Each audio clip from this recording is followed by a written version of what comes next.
Chapter 2 of 813. This LibriVox is in the public domain. 813 by Maurice Leblanc. Chapter 2. The Blue-Edged Label. Arsène Lupin. Gourel repeated these two fateful words with an absolutely petrified air. They rang within him like a knell. Arsène Lupin. The great, the formidable Arsène Lupin. The burglar king, the mighty adventurer. Was it possible? "No, no," he muttered, "it's not possible, because he's dead." Only that was just it. Was he really dead? Arsène Lupin. Standing beside the corpse, he remained dull and stunned, turning the card over and over with a certain dread, as though he had been challenged by a ghost. Arsène Lupin. What ought he to do? Act? Take the field with his resources? No, no, better not act. He was bound to make mistakes if he entered the lists with an adversary of that stamp. Besides, the chief was on his way. The chief was on his way. All Gourel's intellectual philosophy was summed up in that short sentence. An able, persevering officer, full of courage and experience and endowed with herculean strength, he was one of those who go ahead only when obeying directions and who do good work only when ordered. And this lack of initiative had become still more marked since M. Lenormand had taken the place of M. Dudouis in the detective service. M. Lenormand was a chief indeed. With him, one was sure of being on the right track. So sure, even, that Gourel stopped the moment that the chief's incentive was no longer behind him. But the chief was on his way. Gourel took out his watch and calculated the exact time when he would arrive. If only the commissary of police did not get there first! If only the examining magistrate, who was no doubt already appointed, or the divisional surgeon, did not come to make inopportune discoveries before the chief had time to fix the essential points of the case in his mind. "Well, Gourel, what are you dreaming about?" "The chief!" Lenormand was still a young man, if you took stock only of the expression of his face and his eyes gleaming through his spectacles. But he was almost an old man when you saw his bent back, his skin dry and yellow as wax, his grizzled hair and beard, his whole decrepit, hesitating, unhealthy appearance. He had spent his life laboriously in the colonies as government commissary, in the most dangerous posts.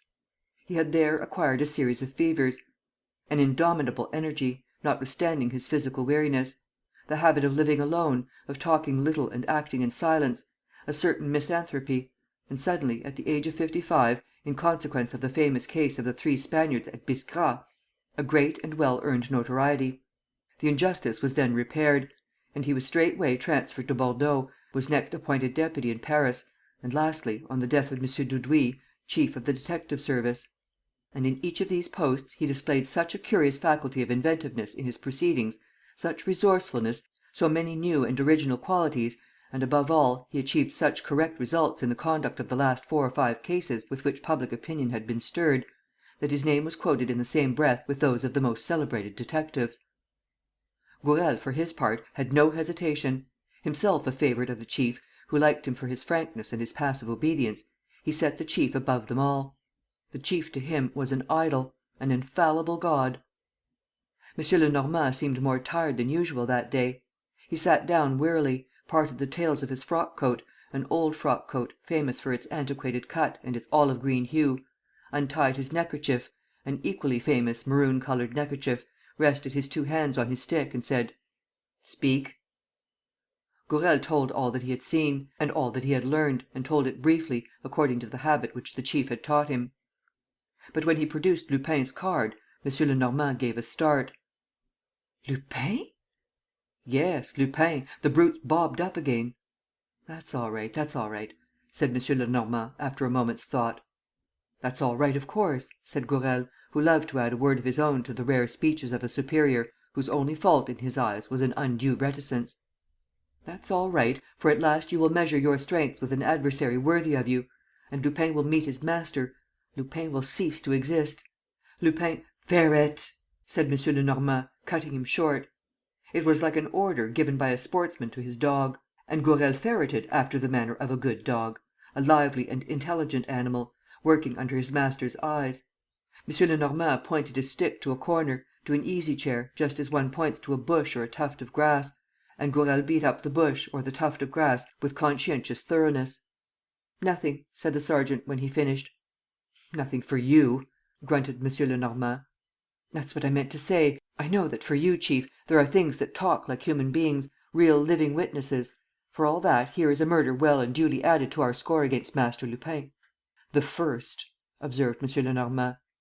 "The first, yes. But it was bound to come. You can't lead that sort of life without, sooner or later, being driven by circumstances to serious crime. Mr. Kesselbach must have defended himself." "No, because he was bound." "That's true," owned Gourel, somewhat disconcertedly. "And it's rather curious too. Why kill an adversary who has practically ceased to exist? But no matter. If I had collared him yesterday, when we were face to face at the hall door. M. Lenormand had stepped out on the balcony. Then he went to Mr. Kesselbach's bedroom, on the right, and tried the fastenings of the windows and doors. "The windows of both rooms were shut when I came in," said Gourel. "Shut or just pushed to?"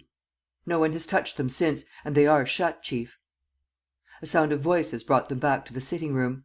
Here they found the divisional surgeon, engaged in examining the body, and M. Formerie, the magistrate. M. Formerie exclaimed: "Arsène Lupin! I am glad that at last a lucky chance has brought me into touch with that scoundrel again. I'll show the fellow the stuff I'm made of. And this time it's a murder. It's a fight between you and me now, Master Lupin." M. Formerie had not forgotten the strange adventure of the Princesse de Lamballe's diadem, nor the wonderful way in which Lupin had tricked him a few years before. The thing had remained famous in the annals of the law courts.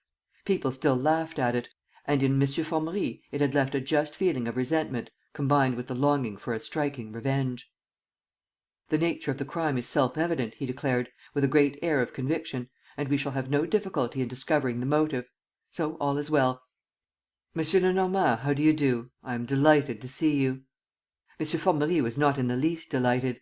On the contrary, M. Lenormand's presence did not please him at all, seeing that the chief detective hardly took the trouble to disguise the contempt in which he held him. However, the magistrate drew himself up and, in his most solemn tones: "So, doctor, you consider that death took place about a dozen hours ago, perhaps more. That, in fact, was my own idea. We are quite agreed. And the instrument of the crime?" "A knife with a very thin blade, Monsieur le Juge d'Instruction," replied the surgeon. "Look, the blade has been wiped on the dead man's own handkerchief." "Just so, just so. You can see the mark. And now let us go and question Mr. Kesselbach's secretary and manservant. I have no doubt that their examination will throw some more light on the case."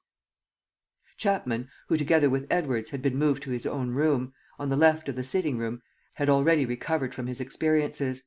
He described in detail the events of the previous day, Mr. Kesselbach's restlessness, the expected visit of the colonel, and, lastly, the attack of which they had been the victims. "Aha!" cried M. Formerie. "So there's an accomplice? And you heard his name? Marco, you say? This is very important. When we've got the accomplice, we shall be a good deal further advanced." "Yes, but we've not got him," M. Lenormand ventured to remark. "We shall see. One thing at a time. And then, Mr. Chapman, this Marco went away immediately after M. Gourel had rung the bell?" "Yes, we heard him go." "And, after he went, did you hear nothing else?" "Yes, from time to time, but vaguely. The door was shut." "And what sort of noises did you hear?" "Bursts of voices. The man call him by his name, Arsène Lupin." "Arsène Lupin must have telephoned." "Capital! We will examine the person of the hotel who has charge of the branch exchange communicating with the outside." "And, afterward, did you hear him go out too?" "He came in to see if we were still bound. And, a quarter of an hour later, he went away, closing the hall door after him." "Yes, as soon as his crime was committed. Good, good. It all fits in. And, after that?"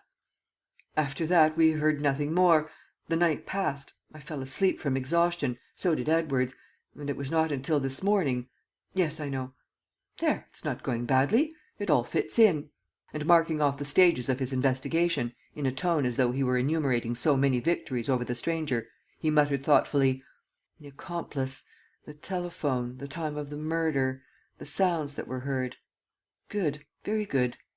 We have still to establish the motive of the crime.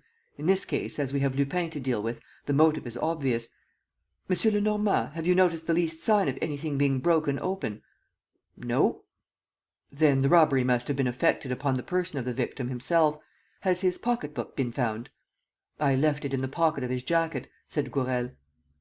They all went into the sitting-room, where M. Formerie discovered that the pocket-book contained nothing but visiting cards and papers establishing the murdered man's identity.